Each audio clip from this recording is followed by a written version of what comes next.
So guys welcome to daily football madness. और Barcelona ने हरा दिया अलावेस को और Hansi Flick Barcelona madness continues 3-0 जीत लिया अवे गेम और बार्सिलोना ला लीगा टेबल में टॉप के ऊपर है।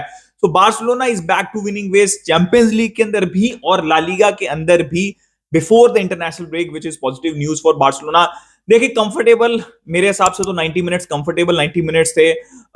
Barca did the basic side, Hansi Flick ने शो किया, बार्सा प्लेयर्स ने शो किया कि 5-6 प्लेयर्स कुछ ज्यादा रेस्ट हो गए थे ओसासुना वाले गेम में, वरना बार्सिलोना जो है वो अपने मोरोलेस मेन प्लेयर्स के साथ, अभी और भी प्लेयर्स वापस आने हैं, बट जो अवेलेबल प्लेयर्स हैं जिनके साथ बार्सा शुरू से खेल रही है, तो अगर वो प्लेयर्स खेलते हैं मोरोलेस तो बार्सिलोना जो है वो अच्छी फुटबॉल खेलती है और बार्सिलोना गेम को डोमिनेट कर सकती है। तो फर्स्ट हाफ के अंदर ही लेवेंडोस्की ने हैट्रिक मार दी थी, दो बहुत बेहतरीन असिस्ट दिए, रफीनिया ने एक, एडी गार्सिया का असिस्ट था।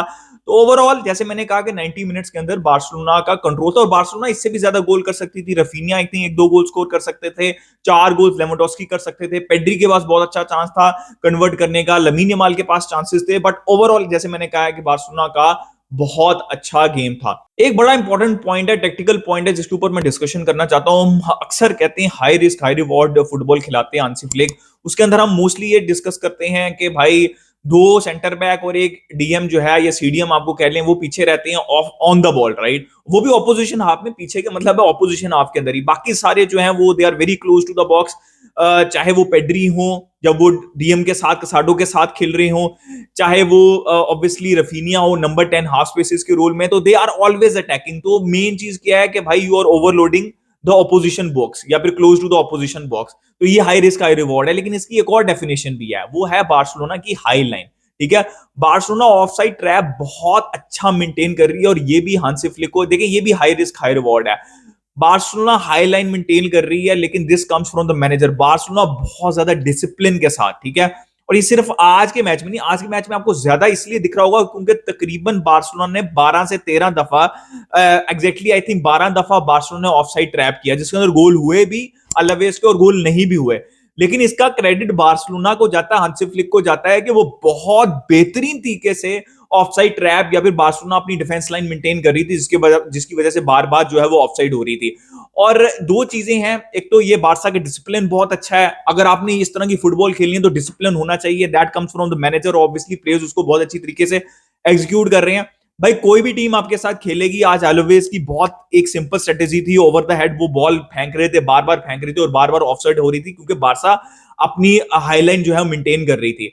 तो बार्सा को थोड़ा सोचना पड़ेगा, बार्सा को और ज्यादा जो है डिसिप्लिन होना पड़ेगा अगर इसी तरह की फुटबॉल खेलनी है, और ऑब्वियसली आपको रिकवरी पेस चाहिए होगी, क्योंकि अब टीम्स इसको ऑब्जर्व करेंगी। और आज का मैच जो है बहुत सी टीम देखेंगी, बायर्न देखेगी, सेविया देखेगी, रियल मैड्रिड देखेगी कि भाई हमें अपनी जो इन बिहाइंड रन्स हैं उनको बहुत ज्यादा अच्छा टाइम करना पड़ेगा, वरना और इन बिहाइंड स्पेसेस होंगे जो कि हम यूटिलाइज कर सकते हैं। लेकिन बार्सा को अपनी बेसिक्स पे रहना, और आई थिंक हांसी फ्लिक अपनी बेसिक्स से नहीं हटेंगे, वो हाईलाइन ही खेलेंगे लेकिन विद डिसिप्लिन। देखिए जितने भी आज कुंडे नहीं खेल रहे थे, लेकिन हेक्टर फोर्ड भी वो डिसिप्लिन मेंटेन कर रहे थे जो कि हाईलाइन का या फिर ऑफसाइड ट्रैप का था। तो ये एक चीज जो है वो मैं मेंशन करना चाहूंगा कि भाई ब्रेव फुटबॉल है हांसी फ्लिक की, but it comes with the discipline. यार अब प्लेयर बाय प्लेयर हम डिस्कशन कर लेते हैं। इनाकी पैना, देखिए इनाकी पैना ने एक दो अच्छी क्लियरेंस की, एक अच्छा सेव भी किया, बट इनाकी पैना ना बॉल के ऊपर कंफर्टेबल नहीं दिख रहे। और वो जो स्वीपर कीपर वाला रोल होता है ना, जहां पे उनको अपनी लाइन से निकलना होता है, थोड़ा सा आगे रहना होता है, वो अभी तक वो सही जज नहीं कर पा रहे।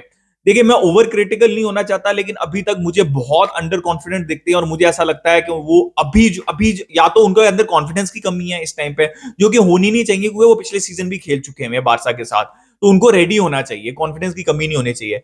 या फिर is not a sweeper keeper, मुझे अभी तक ये लग रहा है कि कॉन्फिडेंस की कमी नहीं है, is just not a sweeper keeper, वो उस तरह जो है बॉल नहीं चला सकते। और मैं बार बार आपको कहता हूं कि टर स्टेगन को आपको निकालना है तो आपको लेके आना पड़ेगा वो कीपर जो बॉल के ऊपर अच्छा हो, क्योंकि जो बॉल के ऊपर अच्छा नहीं है, अगर शॉर्ट स्टॉपिंग में फिर भी वो अच्छा है तो वो स्ट्रगल करेगा बार्सिलोना में। तो इनाकी पैना का ओके इस गेम था, बट ये कॉन्फिडेंट नहीं दिख रहे और मुझे ऐसा लग रहा है कि इवेंचुअली शेज़नी उनकी जगह ले लेंगे। उसके बाद हम बाल्डे की बात कर लेते हैं। यार Balde had a very very good game, ठीक है। जो दूसरा गोल लेवेंडोस्की ने स्कोर किया था ना पेड्री से पहले, अगर आप देखें तो वो 1-on-1 सिचुएशन में बाल्डे ने वो बॉल विन किया था। यार Balde was good, he was driving with the ball, he was doing the basics right.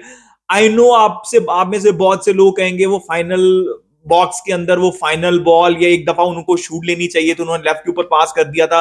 But भाई I would take the defensive work rate, defensive ability and the ability to drive with the ball as a full back और as a wing back any day over anything. तो Balde बहुत important है मेरे लिए, ठीक है। और मेरे हिसाब से बाल्डे का बहुत अच्छा गेम था। इनिगो मार्टिनेज का एज ऑलवेज बहुत अच्छा गेम था, कुबासी का एज ऑलवेज बहुत अच्छा गेम था। फाइनली हेक्टर फोर्ड को चांस मिला, कुंडे को रेस्ट मिला और हेक्टर फोर्ड ने भी अच्छा खासा इंप्रेस किया। मेरे हिसाब से हेक्टर फोर्ड बहुत अच्छा टैलेंट है और ये अच्छी चीज है कि हांसी फ्लिक ने डिसाइड कर दिया कुंडे रेस्ट करेंगे तो हेक्टर फोर्ड खेलेंगे, बाल्डे रेस्ट करेंगे या बाल्डे सब्स्टिट्यूट होंगे तो मार्टिन खेलेंगे। तो ये एक अच्छी चीज है, ठीक है। हम बैकअप भी रेडी कर रहे हैं साथ साथ। तो हेक्टर फोर्ड का अच्छा गेम था। फेरन टोरेस बहुत अर्ली जो है वो इंजर्ड हो गए थे, उसके बाद एरी गार्सिया आए और Pedri higher up the pitch चले गए, कसाडो पेड्री की जगह के ऊपर चले गए। एरी गार्सिया ने असिस्ट दिया लेकिन यार 40 जब वो 5 एडिशनल मिनट्स थे ना फर्स्ट हाफ के अंदर, दो मोमेंट्स ऐसे आए थे he got just brain dead, ठीक है। आप जाके देख लें।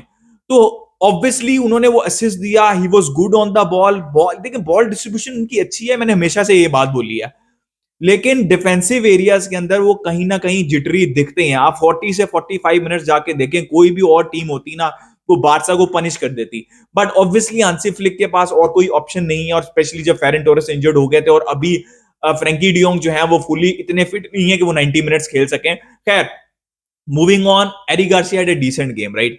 कसाडो भाई, we have to talk about Casado. भाई कसाडो, बर्नाल की बात हो रही थी, ऑब्वियसली अनफॉर्चुनेटली वो इंजर्ड हो गया, बट भाई कसाडो ऐसा लग ही नहीं रहा कि भाई वो उसका फर्स्ट सीजन है, पहले 4-5 गेम है उसके करियर के टॉप लेवल के ऊपर, ठीक है।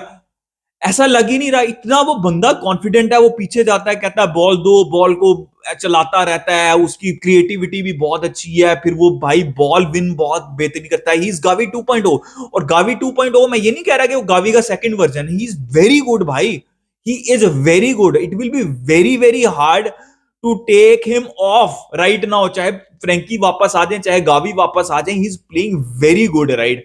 और वो बंदा हर सब कुछ करता है भाई पिच के ऊपर। तो कसाडो मेरे हिसाब से one of the best games of कसाडो right now until now for Barcelona, और ही इज भाई उसका जो ग्राफ है वो ऊपर जा रहा है। बाकी आई थिंक पेड्री के पास, पेड्री का ऑफ डे था in front of the goal, लेकिन अपार्ट फ्रॉम दैट वो जो सारा गेम प्ले था he was again top notch, ठीक है। पेड्री वाज टॉप नॉच, ठीक है। जो ड्रिबल कर रहे थे और वो स्पेसेस क्रिएट कर रहे थे, everything was going good for Pedri.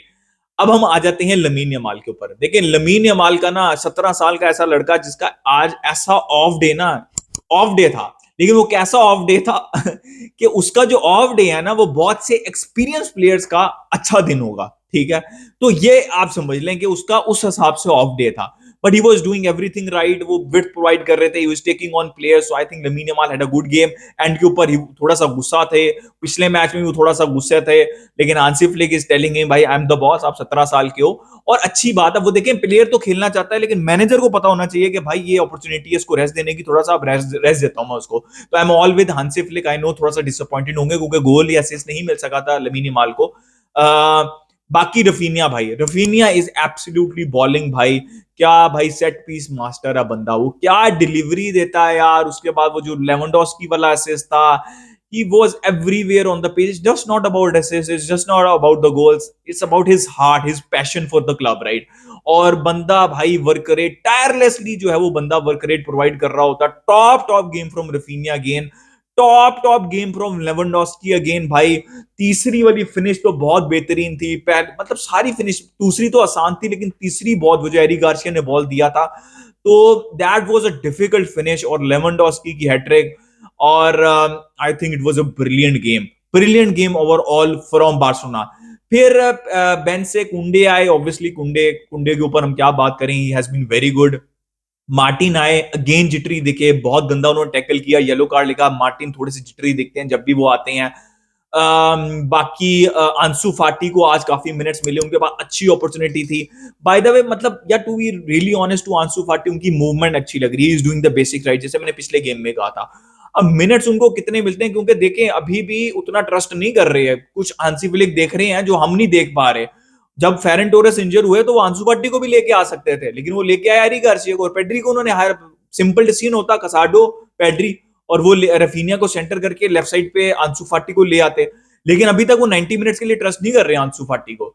तो let's wait and the step by step. Frenkie आए, again good to see Frenkie for 10 to 15 minutes, लेकिन हमने एक चीज इंपॉर्टेंट है कि कसाडो ही डीप खेल रहे हैं। जब फ्रैंकी आए तो Casado, Eric Garcia centre back चले गए, कसाडो जो है वो डीप खेल रहे थे और फ्रैंकी उनके साथ खेल रहे थे, जहां पे नॉर्मली कसाडो के साथ पेड्री खेलते हैं ना, वहां पे खेल रहे थे। तो this was also interesting. But जब 90 मिनट्स कंप्लीट खेलेंगे फ्रैंकी तो ज्यादा पता लगेगा कि क्या किस तरह की आइडियाज हैं हांसी फ्लिक के फ्रैंकी डियोंग को लेके। बट भाई overall in my opinion very impressive. जो अच्छी चीज मुझे दिख रही है ना कि Barca is very disciplined under Hansi Flick, they are very brave under Hansi Flick. और हांसी फ्लिक क्या अच्छा कर रहे हैं हांसी फ्लिक भाई, बेंच स्ट्रेंथ। आप इमेजिन करें, अभी गावी ने वापस आना है, डैनी ओल्मो ने वापस आना है, बहुत से अराहू ने वापस आना है, बहुत फरमीन ने, बहुत से प्लेयर्स ने वापस आना है। लेकिन वो इन प्लेयर्स के साथ भी बेंच स्ट्रेंथ डेवलप करते जा रहे हैं स्लोली स्लोली, जो कि जनवरी ऑनवर्ड्स आपको बहुत ज्यादा फायदा दे सकती है। तो भाई brilliant game from Barcelona, high risk high reward featuring Hansi Flick. अपना ओपिनियन दे regarding everything in the comment section. Like कर दिया, सब्सक्राइब कर दिया, मिलते हैं नेक्स्ट वीडियो के अंदर। इस कल बारसा।